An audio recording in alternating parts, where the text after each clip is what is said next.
ചേട്ടന്റെ പേരെന്താ? തങ്കച്ചൻ. വീട് വീട് താഴെ മടവൂര്. അവിടെ ഒക്കെ പറ്റിയുണ്ടല്ലോ അല്ലേ? ഒന്നുമില്ല, വീട് ഒന്നുമില്ല. വീട് നിന്ന സ്ഥലത്ത് പുഴയുള്ളൂ. ഇതിപ്പം ഇത് അനിയന്റെ വീട്. അനിയൻ മിസ്സായി. അനിയൻ അനിയത്തി രണ്ടുപേരുണ്ടായിരുന്നു.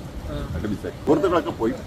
30 കോടി വണ്ടുകളെല്ലാം പട്ടിച്ചെടുത്തൊരു കോൺഗ്രസ് ഇതല്ലേ വയനാട്ടിലെ വീടിനായി എന്നു പറഞ്ഞ് പട്ടിച്ചെടുത്തൊരു പൈസയാണല്ലേ വണ്ടേ വിട വിട വിട കോൺഗ്രസേ നിങ്ങൾ പിരിച്ചതല്ലേ ഞങ്ങൾ മാറും എന്നു വിചാരിക്കല്ലേ ഓ തയ്യാറത്താറ് വണ്ടേ വിട വിട വിട കോൺഗ്രസേ നിങ്ങൾ പിരിച്ചതല്ലേ ഞങ്ങൾ മാറും എന്നു വിചാരിക്കല്ലേ ഓ തയ്യാറത്താറ് പറഞ്ഞു നടന്നു നുണകൾ എന്നിട്ടുയർത്തില്ല കേരള നാട്ടിൽ ഇടതിൻ 12 വർദ്ധിച്ച നൽകി ചൂരൽ മലയിലെ വീടുകളെല്ലാം പാവം വയനാടിനെ പറ്റിച്ചില്ലേ നിങ്ങൾ കോൺഗ്രസുകാരെ.